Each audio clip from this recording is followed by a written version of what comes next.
You are what you put on tape. And Bosa, great player, probably the defensive MVP, a lot of sacks, but you have to stop the run. You have to be aggressive up front. And the 49ers, to win this game, they have to be great up front. They can't just be good. They have to be great, and they have to stop the run. So this is a step up in class. We were all impressed with Hurts. We were wondering, will the shoulder, will they be ready for it? Demolish the Giants. These aren't the Giants. Are you confident that Hurts can do all the things he's talking about and more?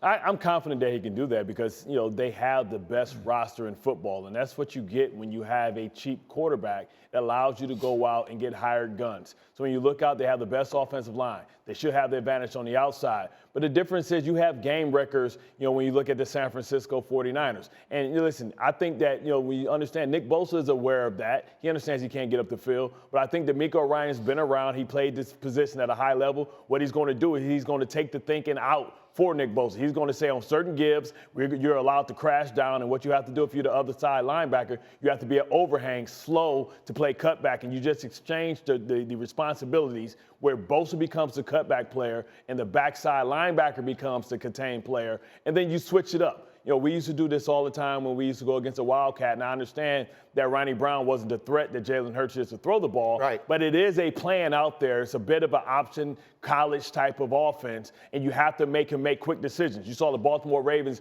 do it very effective in the Super Bowl against Colin Kaepernick. They'll have a plan for it. They'll be decisive, and Bosa will play a disciplined brand of football. And so, Dan Graziano, all of this is predicated upon, or at least our conversation is predicated upon Hurts being able to do all the things that he has done all year long. Again, I'm not sure exactly what to take from the performance of last week. What is our sense of just how healthy he is? Well, he's not. I mean, and he even admits it. He's not healthy. He's playing injured. Right. But he was able to do what they needed him to do last week. Right. He threw the ball early. They built a lead, and then they ran for 250 yards or whatever it was.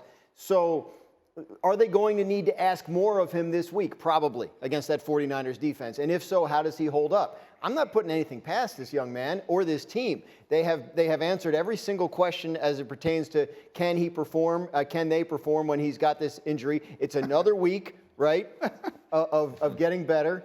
And we're going to see maybe more of this. Nick Sirianni with the... that shot makes me laugh every time we show. fantastic. I don't know why. He was asked about it yesterday in his press conference. What did he say? He was like, well, the camera was just right there in my face, and that's how I was feeling at the time. It's so effective with that Tarantino slowdown effect that we put on it all the time. It's fascinating to me. We sit, and I guess maybe I'm guilty of this because I'm the one sitting in the middle of the conversation. We've talked so much about Jalen Hurts against the San Francisco defense.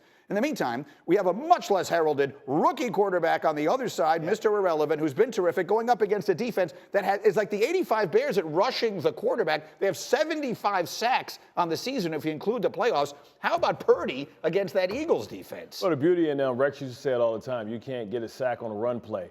And, if it is Achilles heel for this Philadelphia Eagles defense, it's their ability to stop the run. Now, we believe that they fixed those issues going out and having Davis back, may add in addition to Ndamukong Suh, Linval Joseph. But we're going to find out because the weakness of this team is that linebacker play.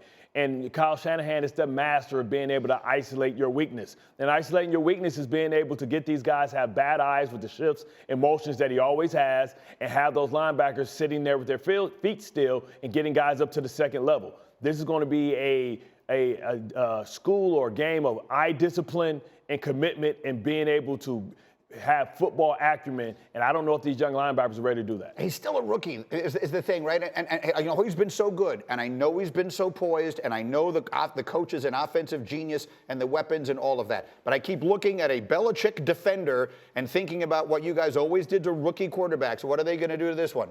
They're going to make him be perfect. He's going to have to be perfect. And in these games, it's not so much how many positive plays can you create. It's how many negative plays can you create defensively. So when you're going against a rookie quarterback, you just want to make sure you keep him in the pocket. Don't let him extend plays because that's the easiest way to let him off the hook is to run around and find an open guy. And then you really have to focus in on go-to guys. So what is an easy throw for a young quarterback? Well, a flat route is very easy. What's another easy throw? An intermediate route to a tight end who's sitting in front of them. So what you have to do, they have to really zone in on McCaffrey because that's going to be one of the guys. Shanahan wants to get the ball out of the young quarterback's hand quickly. And Kittle.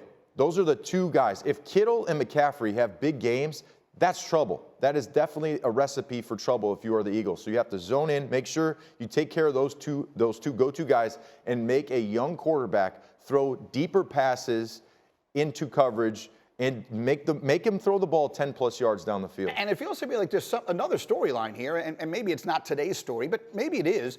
You know, all year long, as Jimmy Garoppolo was playing so well, we were having this conversation, oh, will he be back next year? Will it be Trey Lance or Jimmy Garoppolo? Is the answer going to be Brock Purdy is going to be the quarterback of the 49ers going forward? I think if you had to, put a bet down right now, that would be the smart way to go. I mean, look, he's answered every question. Again, Trey Lance is still there. Garoppolo is going to, I would think, be gone at this point. Right. No franchise clause and all that kind of stuff.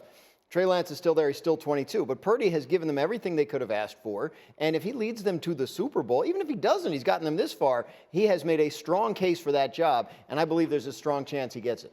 It really, that's going to be the offseason story, but it's going to be fascinating to watch. So here we go. Drum roll, please. What does everybody think? 49ers, Eagles for a chance at the Super Bowl. Only Bartholomew riding. I'll tell you what, I flipped up. I have been on the 49ers since the midway point of the season.